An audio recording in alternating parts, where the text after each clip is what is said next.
Is that okay? So I'll do the Mangalachal.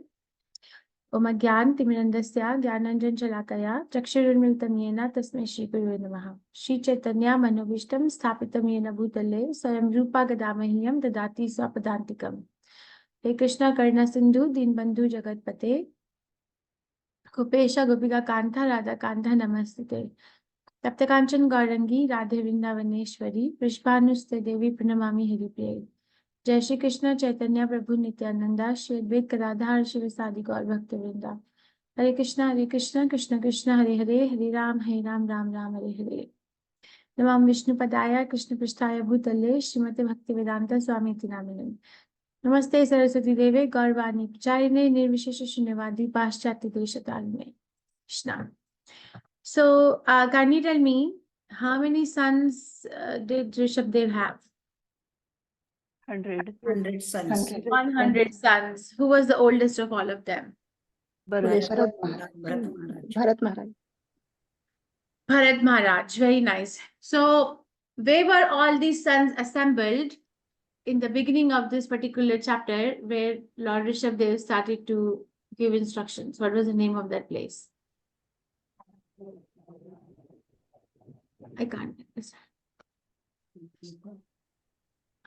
Brahmavarta.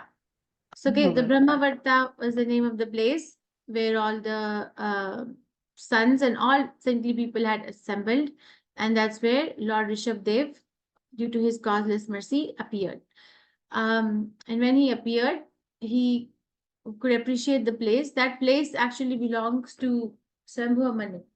Remember, Swambhuva Manu, and that was a place where a lot of devotees had done austerities and achieved success or goal of life. Okay, then Rishabdev comes and then he starts instructing his 100 sons. But Parikshit Maharaj could have had a doubt that his sons were already perfect. So what made Rishabdev instruct his sons in the first place? Because his sons were already perfect. So what made him instruct his sons? What was the reason? External reason and an internal reason. What was the reason why he chose to instruct his sons? Same why Krishna.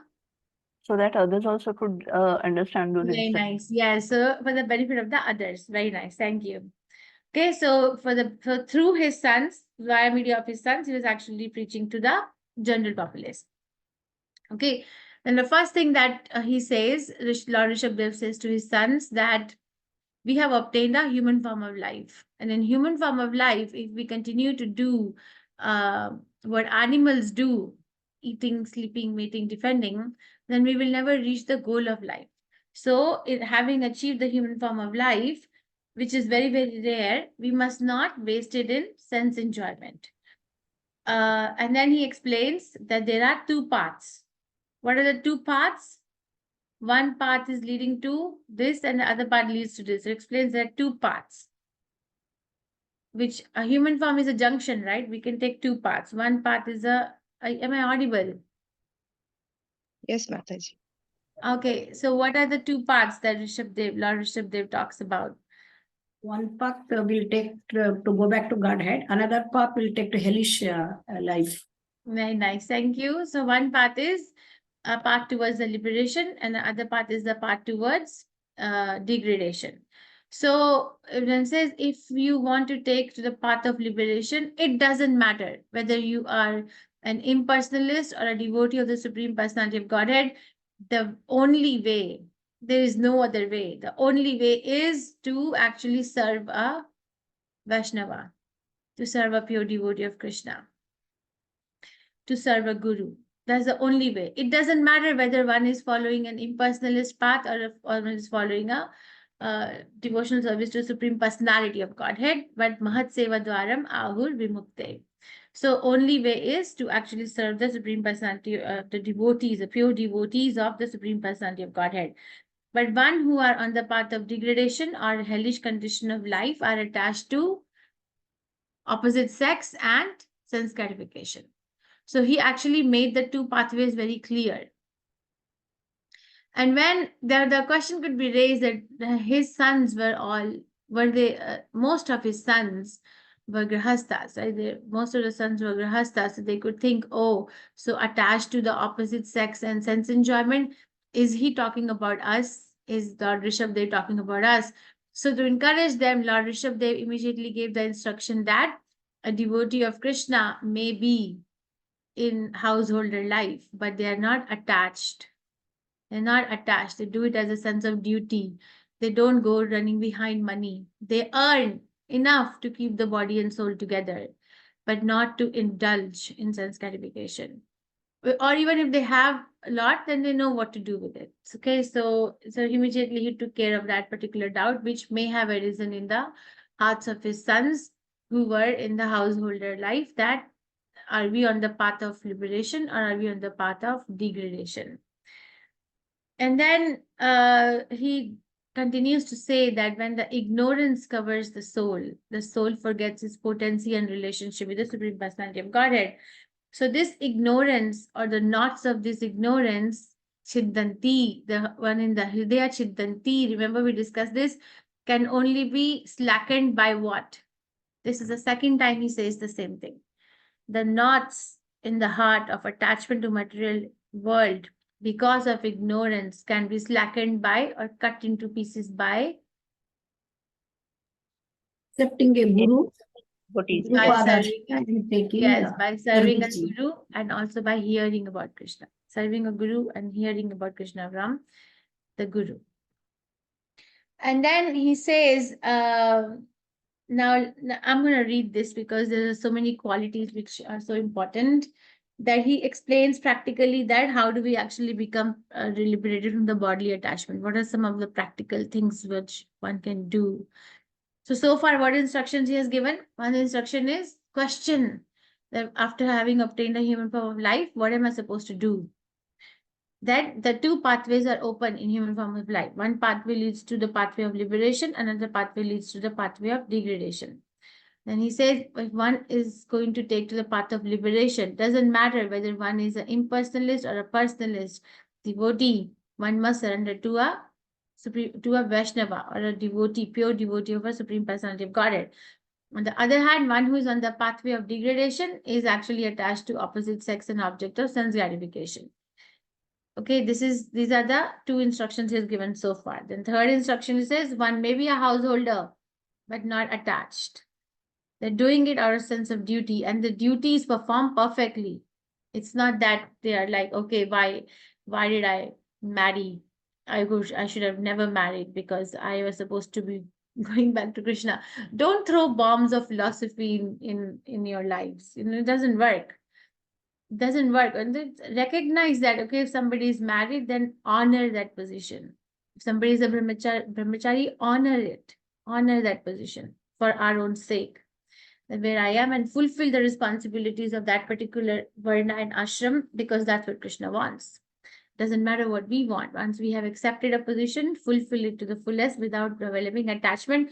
How can we not develop attachment? By serving a devotee of the Supreme Personality of Godhead, by accepting a guru. A guru can guide. The guru can give like the internal roads by avoiding the main road where there are so many troubles. Okay, then how do we actually live in this particular varna and ashram but not get attached to it? And then he says, then the fourth instruction he's giving is that he's going to give the practical things and what can we do. I think he talks about 18. Is it 18 things? He says, I'll just read it out.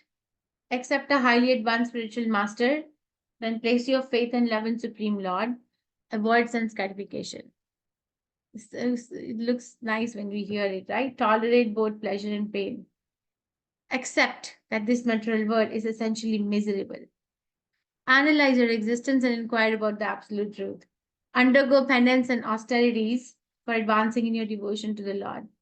Don't endeavor for sense pleasure. Work for the Supreme Lord. Hear about the Lord and chant and glorify His qualities. Associate with His devotees. Give up envy, anger, lamentation.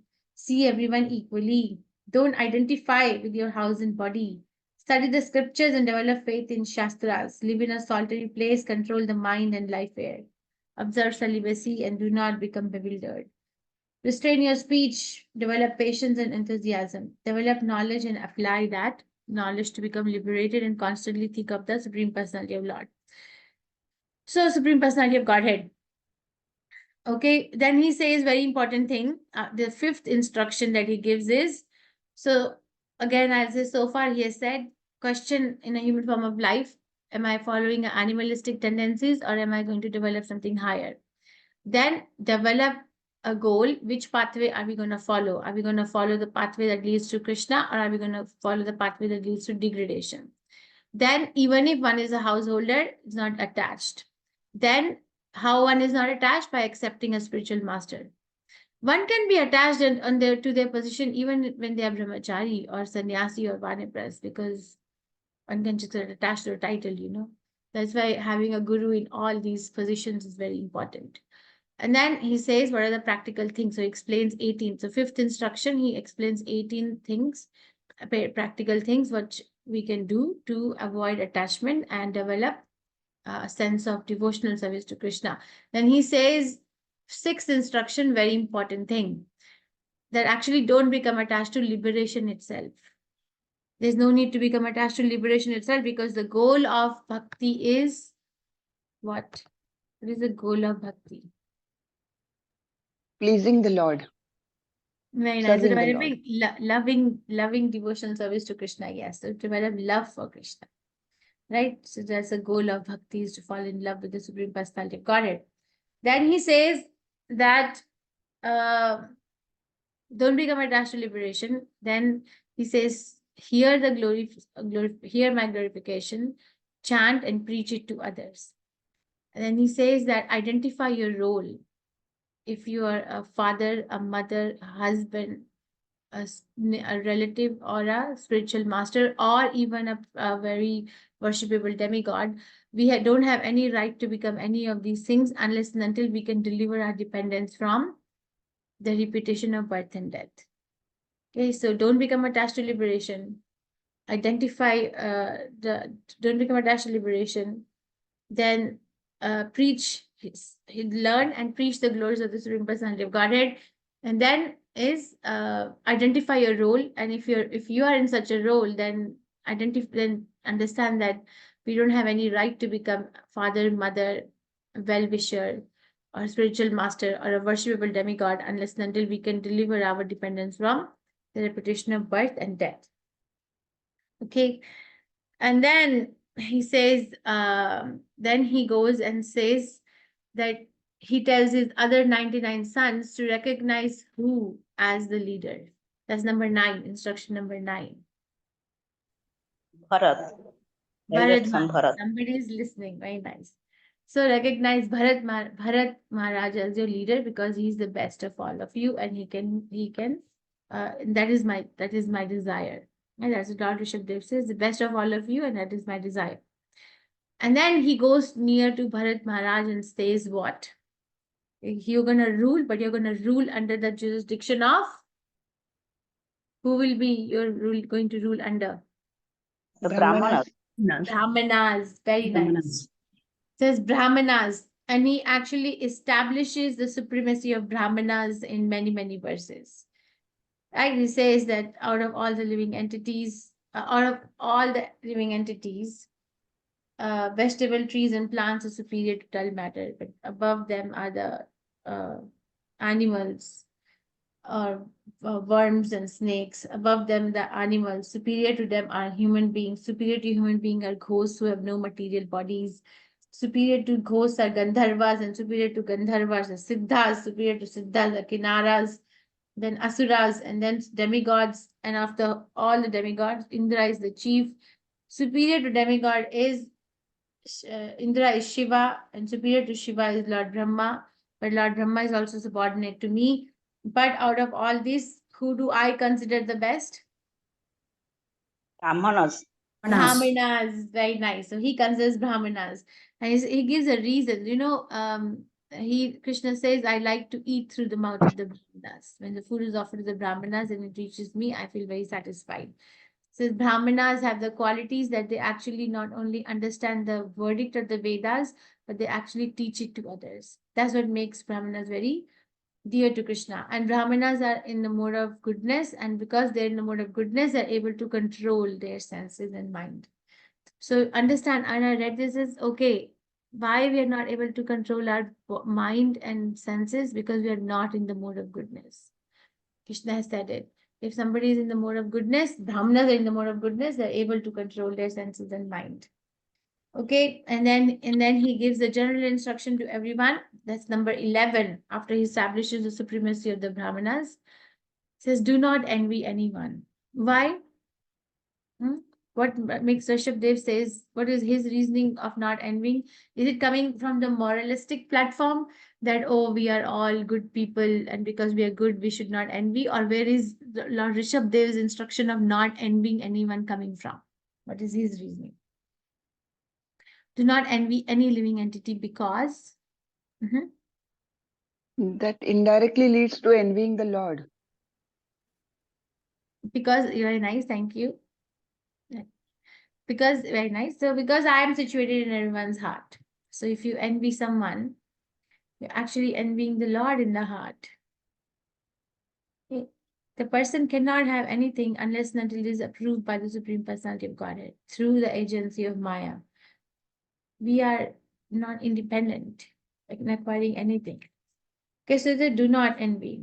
And then always think of getting out of the material entanglement because it's very difficult to get out of the material existence, which is like Yamaraj, stringent rope, which binds one to the material world. Okay, so these are the instructions. I counted 11, but you can count on your own. I don't really have a reference point, but whatever I could see. So remember these instructions, and specifically the instructions that Rishabh Dev gave to Bharat Maharaj, because then we will study, and he said Bharat Maharaj is the best, because before we actually enter into the most auspicious pastimes of Lord Bharat Maharaj and his 3 lives, before he goes back to Krishna, one needs to understand who we are going to talk about. Okay, it's always good to know who we are going to talk about. Say, okay, that's what I'm reflecting. And after that, Sukhdev Goswami said, after giving these instructions, what did Rishabh Dev do? What did Lord Rishabh Dev do after he gave instructions to his sons? He left his palace and his family and started living like a Avaduta. So Very roaming from nice. here and there.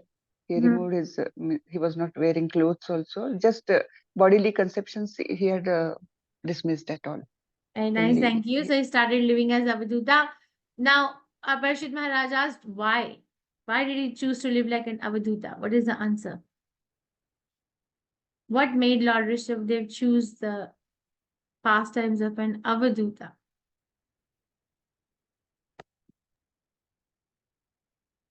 Yes. Because he had all the siddhis also, because, but still he was not, he didn't want to Why? display. Huh? Why? Why? Because he wanted to show that siddhis are also not are subordinate to a bhakta. Bhakta can have all the siddhis and still they are not he is not attached to those siddhis. Very nice. Thank you. Because he wanted to show by his pastime that how a mystic yogi should leave his body.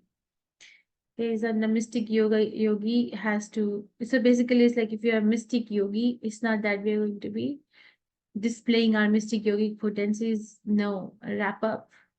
We are here in the human form of life to wrap up our existence. Do something to wrap up and not increase, which doesn't mean becoming lazy. Don't be. What was Arjun confusing Krishna consciousness to?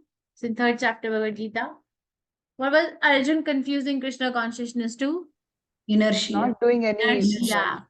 Yes, inertia. So it's a confusion. Okay, when we say that wrap up doesn't mean that, okay, I'm going to sleep now. Then we are actually going to increase our time in the material world if you are going to just sleep and not do anything in Krishna consciousness. Okay, and then when he found that people were getting disturbed by his Avaduta pastime, he adopted the pastime or a character of a jagar or a snake. Okay, and then in the next chapter we study about the activities of Lord Rishabdev, which I think I've said so many times. So tell me, please raise your hand and tell me what was the first instruction that Lord Rishabdev gave to his sons. Please raise your hand or write to me in the chat. It's okay to be wrong. What was the first instruction that Lord Rishabdev gave to his sons? Yes, Mataji. Madhumai Krishna Kanta. One should, in the human form of life, one should do penance and austerities. By doing that, one can become, and heart becomes purified, and one can attain eternal blissful life. Okay, thank you very much. Okay, so question that in human form of life, what do I want to do? What was the second instruction? Second instruction by Lord Rishabdev. Please raise your hand. Prafulla Mataji. Hare Krishna Mataji. Either approach or serve Mahatma or go to materialists. Go to materialists. If you are approaching materialist, and then we'll end up in the cycle of transmigration and cycle of birth and death. So yeah, so we say that whether you are an impersonalist or whether you are a personalist, you are going either way to go to the path of liberation. One needs to serve the authority. Okay. Okay. The third instruction is choose a pathway. What is the third instruction? Madhu Mataji, go ahead. Mataji, Hare Krishna. Third instruction is like a person should avoid the association with womanizer as well as non-devotees. So they should not attach with them, associate Yes. with them. And And but if very nice, Mataji, very nice. Thank you. So third instruction that there are two pathways available. One is to go to Krishna, one is to go to the lower planetary system. Decide what you want to do. Then what does he say? Now immediately he said that, okay, a person who's going to hellish planets of life is a person who is attached to non-devotee or opposite sex. So immediately what his sons will be thinking, that is our father talking about us. So to pacify them, he gives this instruction. Fourth, is it fourth, number 4? I lost count now. What is this instruction now? Please raise your hand. Okay, Mataji, you have answered, so I want to give chance to someone else. Shubham Patil Prabhu, please go ahead. Hare Krishna Mataji. Mhm. He gives instruction about the grahastha. Grahastha should not work very hard to earn just money, and he should not run behind the money. He should earn whatever he required, and if he have extra, then he can utilize those in our devotional service, and he should focus on our devotional service while being a grahastha. Okay, you said, okay, what you should not do and what you should do. And all very nice, thank you. And you also said that Grahastha will do his duty very nicely, but will not become attached. Okay, so the duty has to be done, but not with attachment, but out of the sense of duty. Then what does he say? What is the next instruction? How does the Grahastha also can get out of the entanglement of the material world? Mataji have answered, someone to give chance to someone who hasn't answered. What is the next thing that he says? There's a pattern. Once you say, once you understand. Usha Mataji, go ahead. Usha Bhaskar and Mataji. Hare Krishna Mataji. I thought I had, sir. Okay. So he says that the women, when you get yourself associated with women, you will be going to the hell, the gates of hell will be wide open. So he talks about Mahatmas. That's over. That's so. I think you're not following the pattern. Thank you that he says you're right. But that's over as well as instruction number 3. We are on instruction number 5 now. After that, he says that the Hastas do their duty out of the sense of duty and not out of the sense of attachment. And then they earn enough to keep body and soul together Now, to navigate that path to Krishna in that particular difficult situation, what is his instruction? Same instruction, but second time he repeats. To take shelter of a guru. Right? To take a shelter of guru. And then he defines 18 qualities, practical ways in which one can actually apply one in Krishna consciousness. And then what does he say?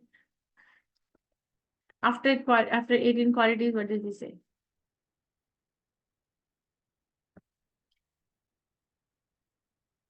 You have also answered, Mataji. Let me see if somebody who hasn't answered. All three of you have said something.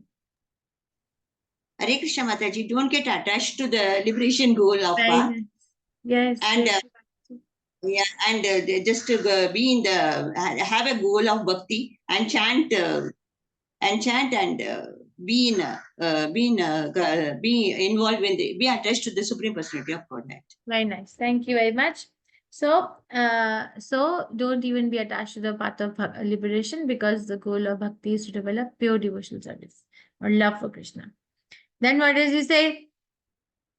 Identify your role. Okay, if somebody is functioning as a mother, father, a well-wisher, a spiritual master, or a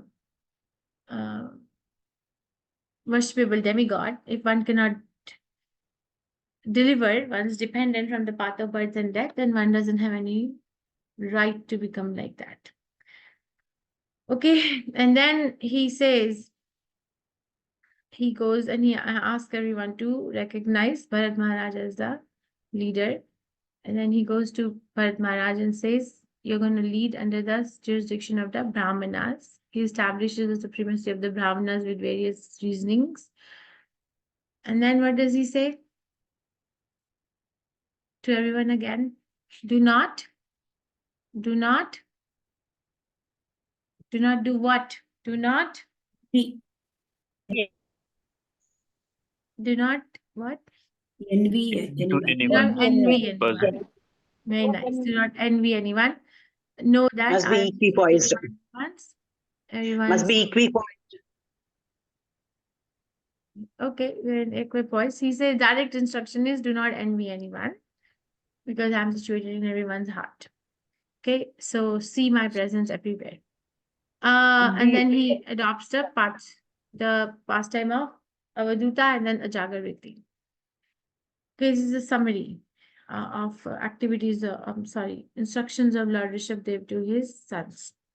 I think we've done the, somebody would like to give a summary. Maybe I can give 2 minute summary of activities of Lord Rishabdev, where we discussed about activities of Lord Rishabdev as Avadhuta, what he was doing, then how he ended up in South India in the province of Karnataka, and how he gave up his body in the forest fire. And there was a king called, what was the name of the king? Arhat? King Arhat? Arhat brought up, he heard about the pastimes of Rishabdev, and then he brought into existence Upadharma, or a new kind of religion, but which does not lead to transcendental loving service to Krishna.